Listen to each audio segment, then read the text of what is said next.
I hope you're feeling better, Your Eminence.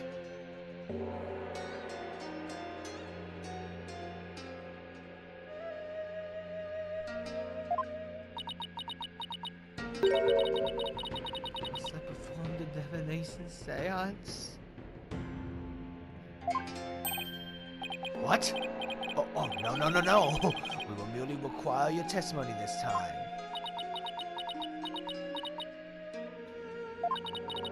How could my testimony be of any value? Your benevolence. Princess Wafer seems awfully depressed. After what she's been through, summoning her again is like rubbing salt in the wound. Being unable to perform the seance was probably the last straw. I hope she doesn't pass out again. Excuse me, body. May I ask you something? Of course, Your Benevolence. I've been meaning to ask you this since yesterday. Did you know about Queen Amora? And about me? From where did you hear such a thing? From Mother. And only yesterday. Rafa was carrying on about telling the truth to the people. So I told her what the truth really was. It is up to a mother to discipline her child. I see. Be that as it may, Your Benevolence, it has no bearing upon our trial here today. So there's no need to let it trouble you. No. You want to talk to Rafa about something other than Amara's status? Sounds like it, but what could it be? Rafa, the adventurers proposed something preposterous. They somehow think your father was already dead when Daruk entered the tomb. But I believe you can prove them wrong. Are you prepared to do what is required of you?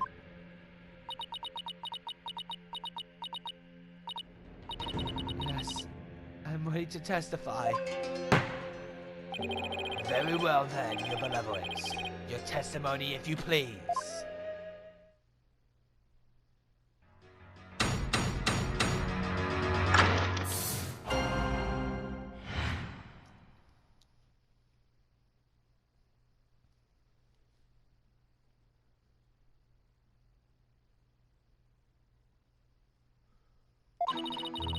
The day of the murder, I was gazing upon the courtyard from my second floor veranda.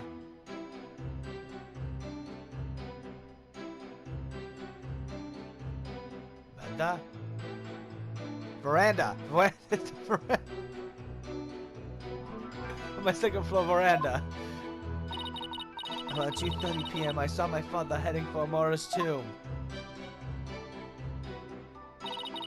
Then, about 2:45, I saw Bombhead and company enter the courtyard. I saw no one go in or out of the tomb after my father entered at about 2:30. The second floor veranda.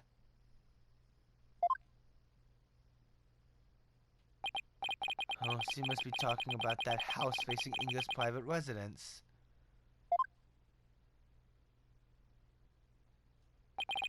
So that's the location from which you saw your father. And at about 2:30? Yes. And shortly after that, you people arrived at the royal residence. So after the minister entered Amara's tomb at around 2:30, no one went in or out of there until the murder was discovered. The tomb is closed to outsiders, so no one could have snuck in before the murder. That rules out any possibility of a third party lying in wait to slay my poor husband. Well, so she'd like us to believe. Now hear me, you useless lawyer. Cease to serate and bow before me. For I, Queen Garen, shall finally have your head. Forgive me, Your Eminence, but first let's allow the defense to question the witness. On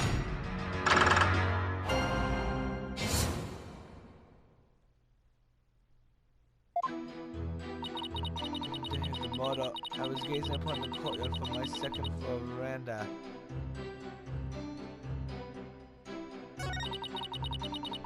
Around 2:30, I saw my father heading for Moro's tomb.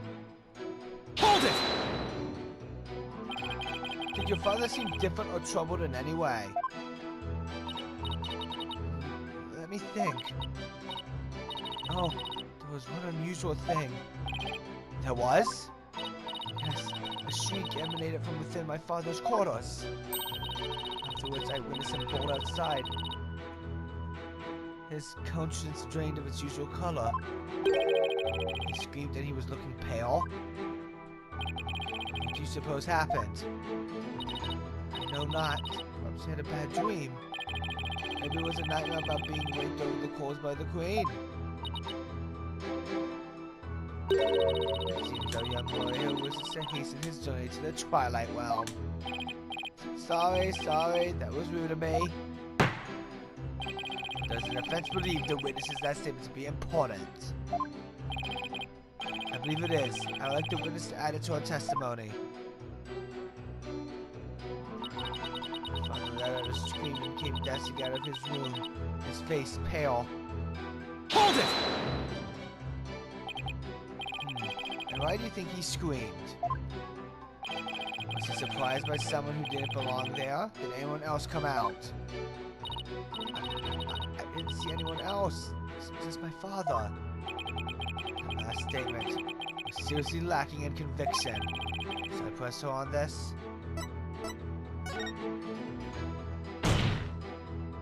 Your benevolence! Let's have some details. The more the better. Details, you say? Yes. For example, are you sure you didn't see anyone in the royal residence before 2:30?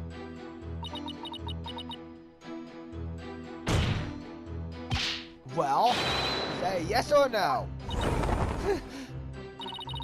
Poor devil, I've been gazing upon the courtyard since about 2 yesterday. Yet I saw none other than my father. I thought I had stopped him then. I think you struck a nerve, or rather obliterated one. Maybe I pressed a little too hard. Still, that last statement seemed a little off somehow. So you didn't see anyone except your father in the courtyard after 2 p.m., huh? Please add that to your testimony, your benevolence.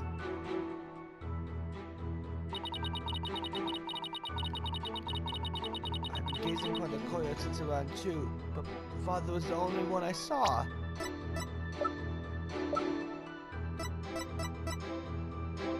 Objection! Your benevolence. You're covering for someone, aren't you? Huh? I don't know what you're talking about. Sorry, Wafer, but you're not gonna like this. Well, the thing is, I have a statement here that you might find interesting. It's from a witness who claims that around 2 p.m. his dog got loose and ran into the palace courtyard. That's when the little fellow stole this hat from someone.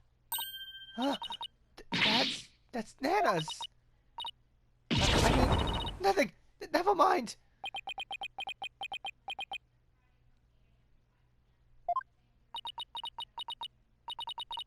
You fool of a daughter! It seems the princess made a blunder. So let me get this straight. This is Nana's hat, which means he had to have been in the royal residence at around 2. If so, then you had to have seen Nana sometime after 2 p.m. yesterday. No! Please, your benevolence, tell us what you really saw.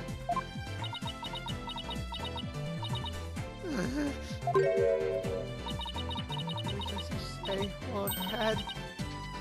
I saw Nana.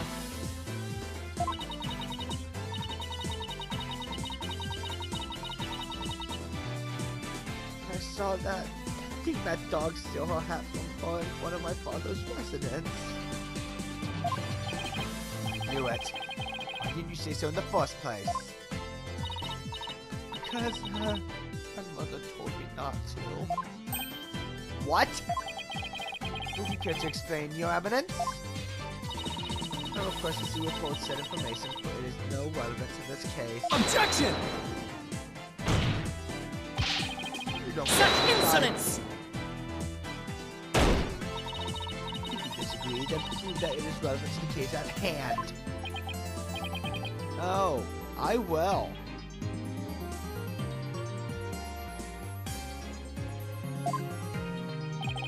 Your benevolence, please tell us everything you witnessed when you saw Nana. Alright. I saw that dingbat dog attack Nana. I ran to help. I raced on my second floor veranda down into the courtyard. Wait. That means that while you were coming down, you took your eyes off the courtyard. Yes, but only for a moment. This is crucial testimony. You took your eyes off the courtyard.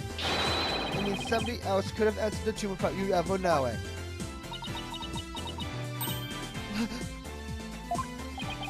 Your benevolence. Are you sure no one else was there? Oh, yes. She's hiding something again. What about Nana? Were you able to help her? When I got down to the courtyard, Nana was... She was gone. Gone? Yes, and I never saw her again after that. Any idea what happened? That dingbat dog must have gobbled her up. I seriously doubt that. How could Nana simply disappear while Wafer wasn't looking?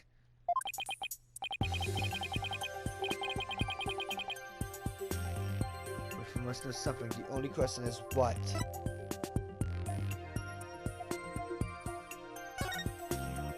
Do you have any idea where Nana disappeared to?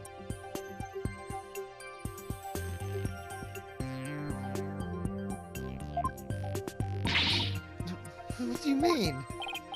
Well, from the time you took your eyes off the courtyard, someone could have headed into the tomb. It just so happens that Nana disappeared right at that moment. No! Wait, you think Nana had something to do with the murder? I don't think we can rule it out. It sounds like something had kept Nana occupied since the early morning. Plus, she was seen right before the murder, and then seemed to vanish into thin air. You're right. Since he's Rafa's attendant, she could come and go as he pleased within the palace grounds. Could Rafa's attendant really be the killer? But that would mean... First my father and now Nana? Those are the people I trusted most. What could this be? Objection! Do not heed their lies. Lawyers are a foul breed, quick to claim that a third party is to blame for a crime.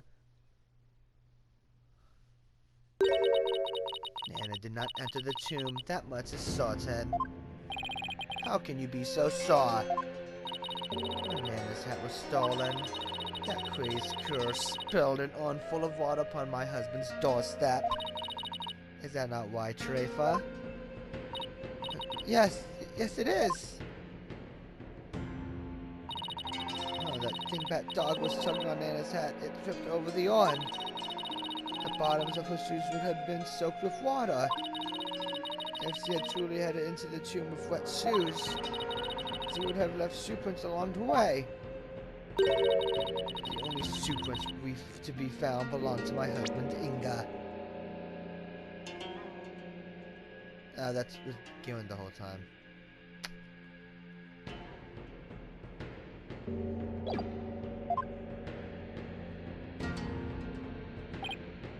Huh? Then... That's right. Nana never did go into the tomb that day.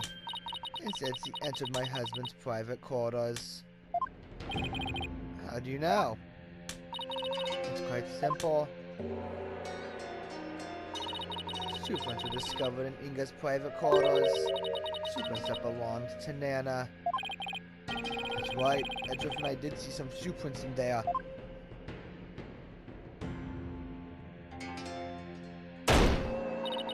Now, do you understand? Nana could not possibly have gone into the tomb. And that's a proof the person at the crime scene is but a figment of your imagination.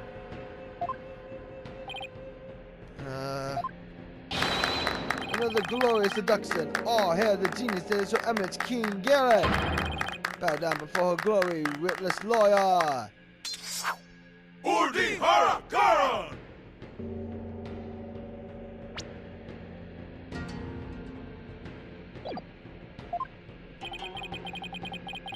These guys, fanboy any harder. Is it really true? Did Nana not go into the tomb? Excuse me, but... Mr. White? Your benevolence. What time was it when the dog attacked Nana? I believe it was about 2:15 p.m.? I see.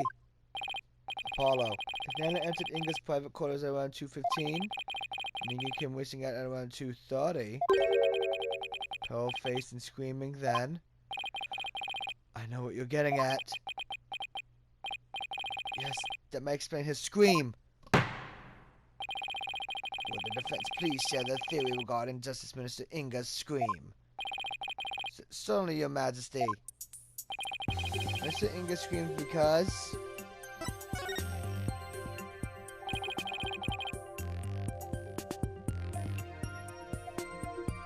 maybe he was attacked by Nana. This would make the Justice Minister's private quarters the real scene of the crime. Objection! There's witnessing no bounds. The minister's body was found in the tomb. Are you suggesting that the body was moved? Do you think the minister was moved from his private quarters? Think the possibility?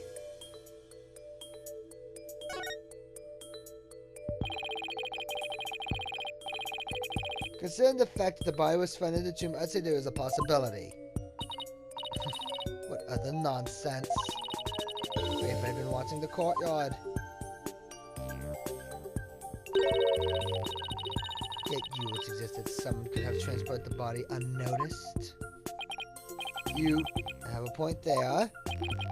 In that case, I'd say there's no way that the body was moved. After all, there was an awful lot of blood in the tomb. I understand if the scream was in reaction to Nana's attack, but Inga died in the tomb. You need to explain how those two realities could coincide. How are we supposed to do that? Oh, maybe. Maybe where he was stabbed and where he died were two completely different locations. What do you mean? Let's look at this as simply as possible. If the minister's body wasn't moved, he might have been stabbed by Nana in his private quarters, but then died in the tomb.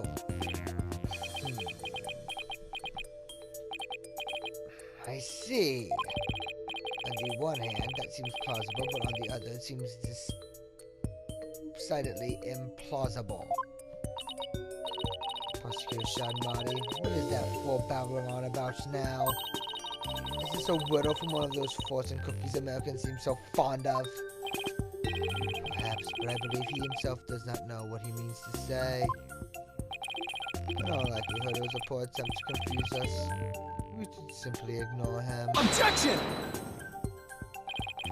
I wasn't finished yet, so hold off on the analysis, would you? The autopsy report never stated that the minister's death was instantaneous. So he could have conceivably moved from one place to another after being stabbed. Oh my, are you suggesting he went all the way to the tomb with a knife sticking out of his back? Well, yes, that's the gist of it. In short, Mr. Inga saw Nana with a knife, let out a scream, and when he turned his back to her to flee, right? And that's when he was stabbed from behind.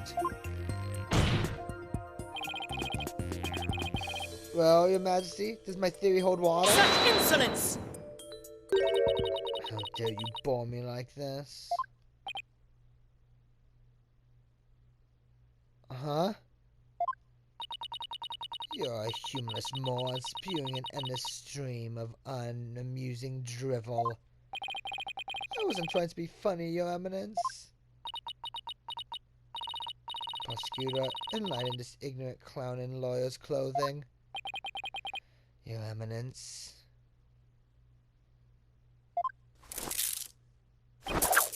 Ha!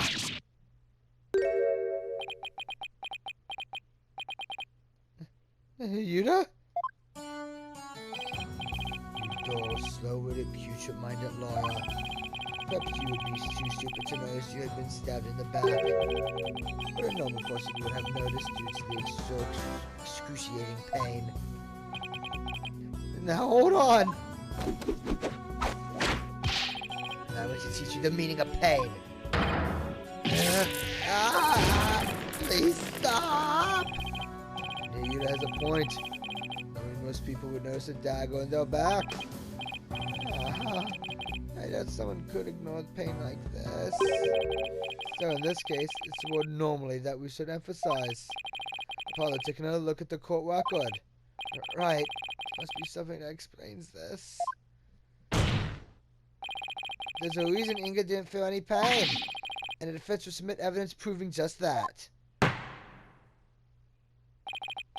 Very well, please present your evidence. Why didn't Justice Mr. Inga notice that he had been stabbed? Take that! Those are my father's painkiller shots. The defense will explain the significance of this evidence. Mr. Inga suffered from terrible back pain, so he often injected himself with these. We're told that one shot on the back would make all his pain go away. With this, it's easy to explain what happened.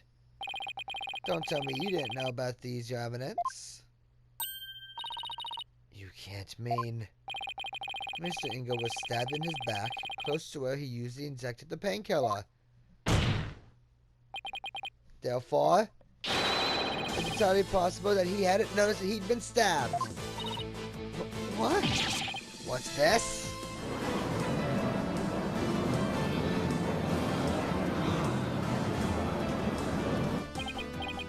Then, are you suggesting Justice Mr. Inga really ran off with a knife protruding from his back? I am, Your Majesty. So then, when I saw my father, he had a knife sticking out of him? I mean, that cape of his, I couldn't see his back very well. Yes, the knife was still there. It was just plunged in so deep you didn't notice it under the cape. Therefore, when you saw your father, he was already dead. Murdered by Nana in his private quarters. Poor Luca!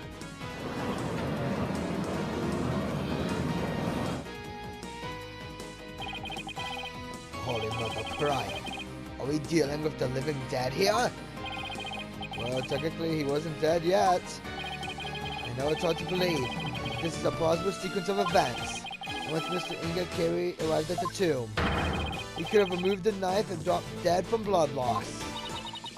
And I killed my father? There must be some mistake. The defense would like to call Nana to the stand. Objection! You seek to drag an innocent old woman to the stand with no proof whatsoever? Well, there's no real proof, but... What a tangled web of expedient lies you weave.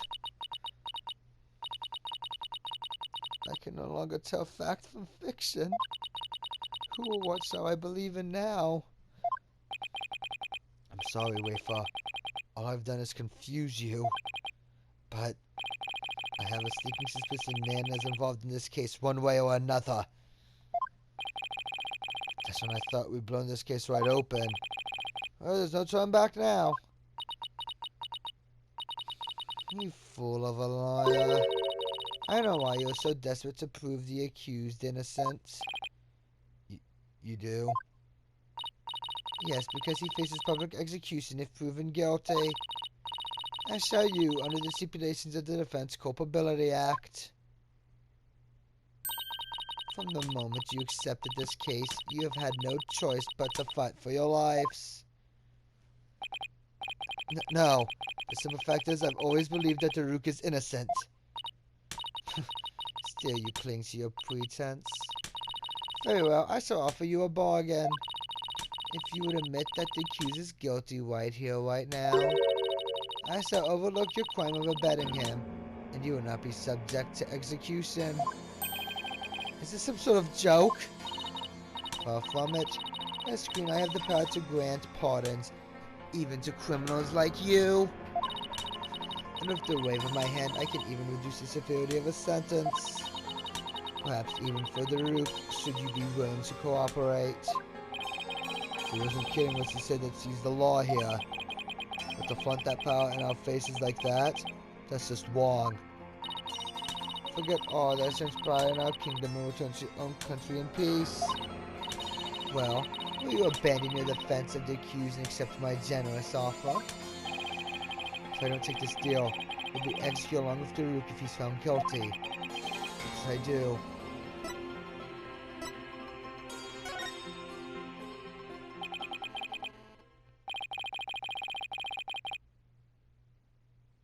Nice try, Garen.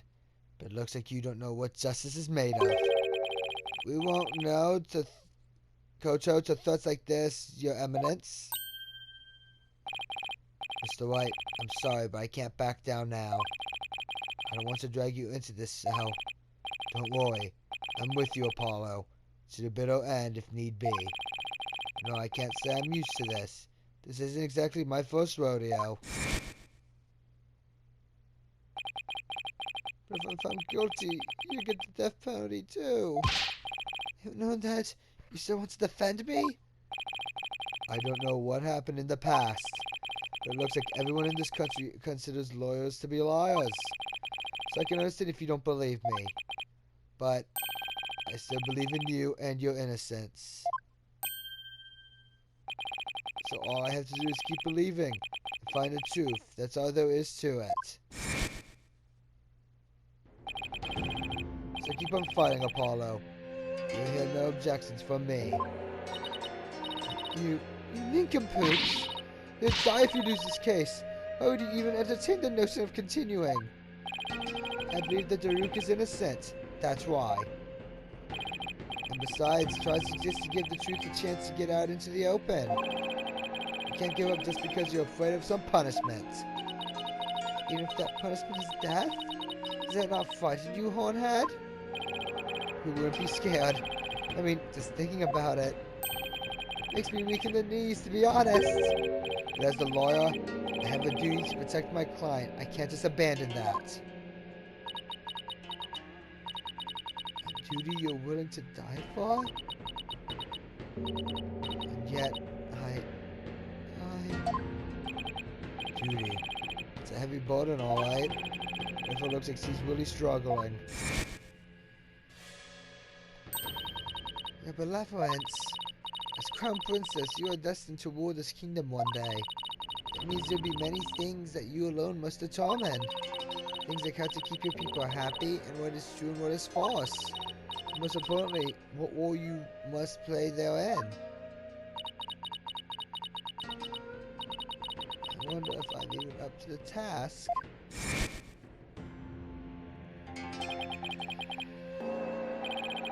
That's no surprise considering the torrent of painful truths he's had to face.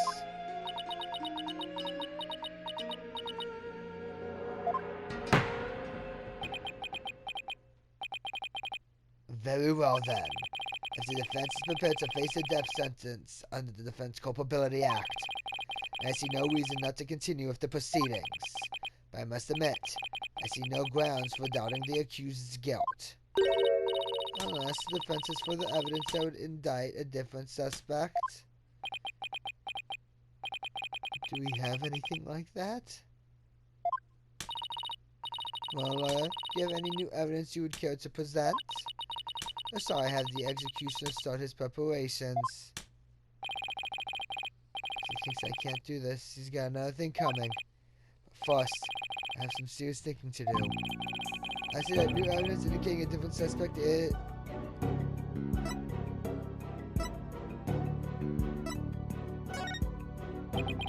Such evidence does not exist. Just as I thought. I was so hoping you'd present meaningless evidence and allow me to claim your head. But I didn't walk head first into that one then. So what now, Apollo? Well, unless we can prove that Nana killed Inga, this trial is over, and so are we. Isn't there still a way to get the proof we need, even without evidence? You know, the key means of obtaining testimony here, quiet. Huh? Wait, are you actually suggesting? It's only going to be easy, but it's worth a try. Your Majesty, a crucial step in uncovering the truth behind this case is yet to be taken in this trial. But I'm positive that I can back up our claim with this one step. You mean you'll be able to prove that Nana killed Justice Minister Inga? And just how do you propose to do that? With the help of a certain someone. You need help? From someone? Well, I can't imagine who it could be. But I suppose I must ask. Whose help do you need to uncover the truth?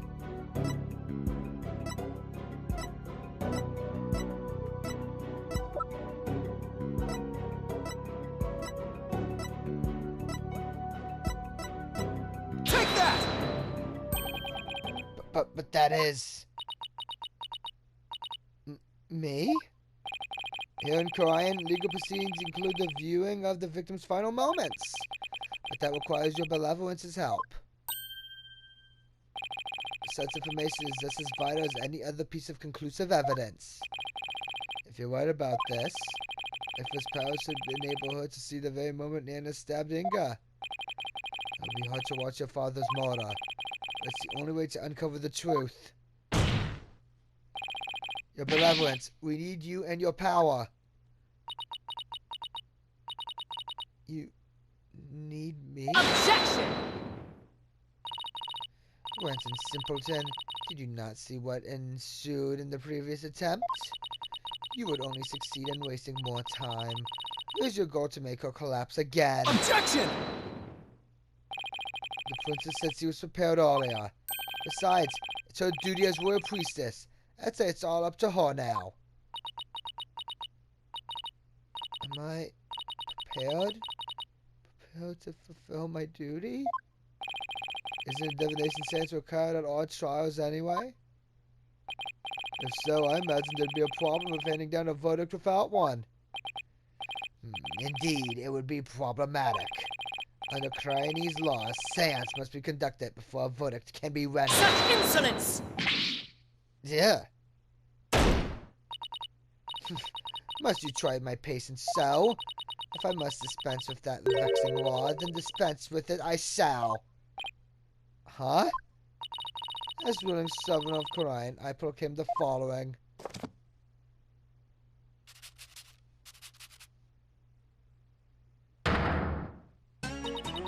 Henceforth, the divination science shall be optional.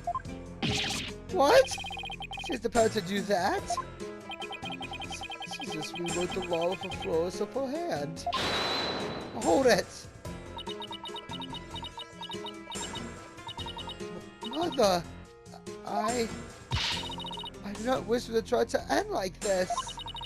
It is as the defense said. I must not neglect my duty simply because I am afraid. I shall go through with it this time. I will conduct the seance once more. Such insolence! Draco is not be fooled by his lurly guile. You are not prepared to witness your father's death.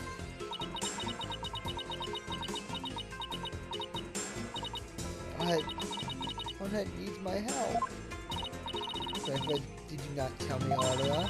Did you not tell me you were prepared? But despite your grandiose posturing, you collapsed in a most preposterous fashion. Even worse, you have erred in your insights of late. For has not the ball window overturned them more than once? You cannot be trusted to keep your word, nor can you reveal the truth through your insights. So I say to you, begone! This sacred hall of justice has no need for such a worthless royal priestess. Worthless? Wow. How could she say that to her own daughter? So, Mother, you think me worthless?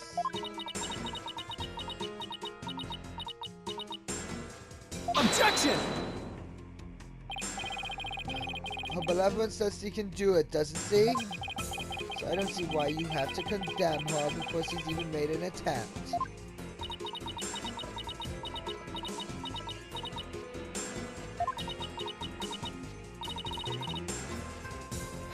Very well, horned devil. If you really are so bent on having a seance, I shall give my consent. Really? However, I should wait for Phil once more. You two and the accused shall all be executed on the spot. Come again? This is going to be far more entertaining than I had anticipated. Well, lawyer, what say you? Will you wager your life on Carl and wait for it to perform a divination seance?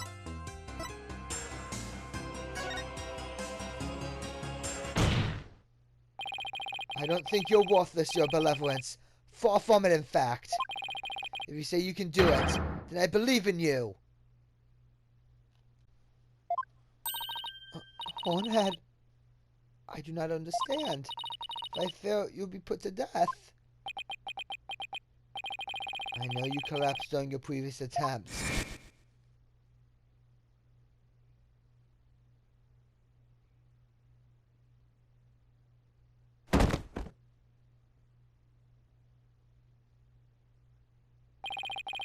I can't even imagine how terrible it must have been for you. But despite that, you are willing to try again. I have faith in that conviction. In that courage. My courage? Ah, so she was doomed to fail if she didn't have the courage to perform the seance. But it looks like she's gone the determination to try again. Right, and that's a bet I'm willing to take.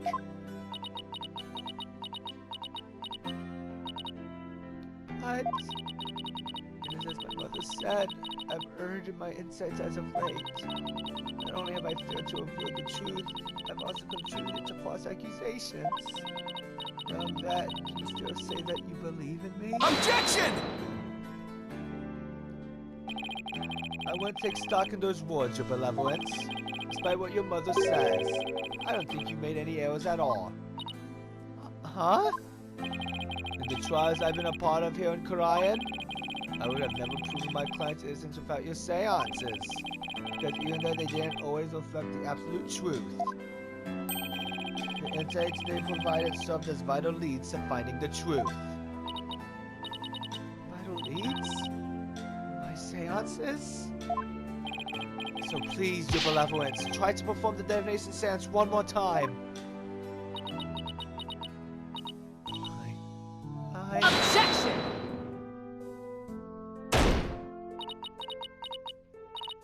Rafa, stop this madness. It is for your own good. You are ill-prepared to face your father's death. Go, leave this sacred hall at once.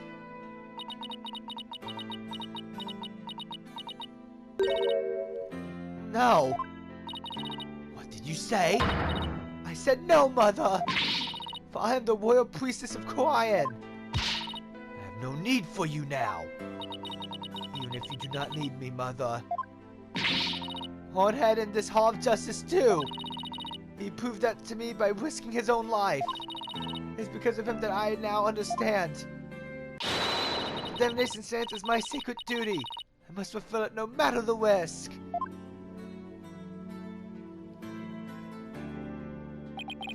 Benevolence. Mother taught me that the divination seance was a mirror reflecting not but the truth. But I began to have my doubts after Bob had disproved the insights it offered. And now, I don't even know who or what to trust anymore. Father, Mother, even Nana, I had believed in them all above all others. But I finally know now. I know in what I can trust.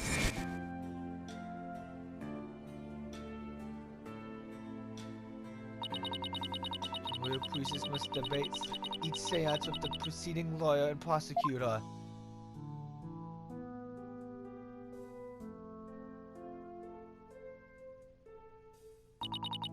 so that it can be interpreted properly. That is how I believe trials and Koreans should function. Therefore, the Hall of Justice needs me. It is my power that leads trials towards the truth. That is my sacred duty, and I will never shrink from it again. That right there, your benevolence, is the product of what you've learned in your struggle so far. The truth that you realize with your own strength. As my sacred duty, I must ensure that it is fulfilled. I must have the courage and resolve to see it through.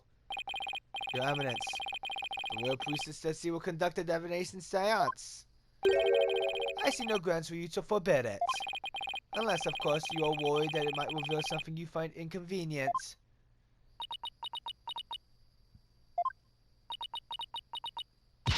Mother! I'm done letting you have your way. Rafa, you would actually rebel against me, your mother and queen? Though I am scared to see my father's death. I must face my fear. That is what Hornhead has taught me here today. Rafa. I am the Royal Priestess Rafa Padma Kurain. And I am prepared to face my father's death.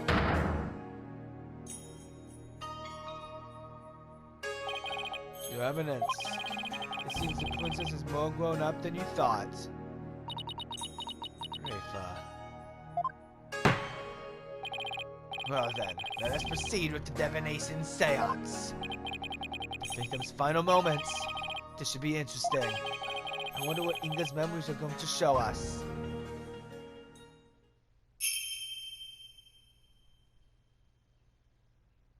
O Holy Mother, we hold this divination seance in your name. Let the eyes of everyone here be clear, and our ears be unstopped. O dance of devotion, guide the victim's soul to me, so that we may receive their final memories in the pool of souls.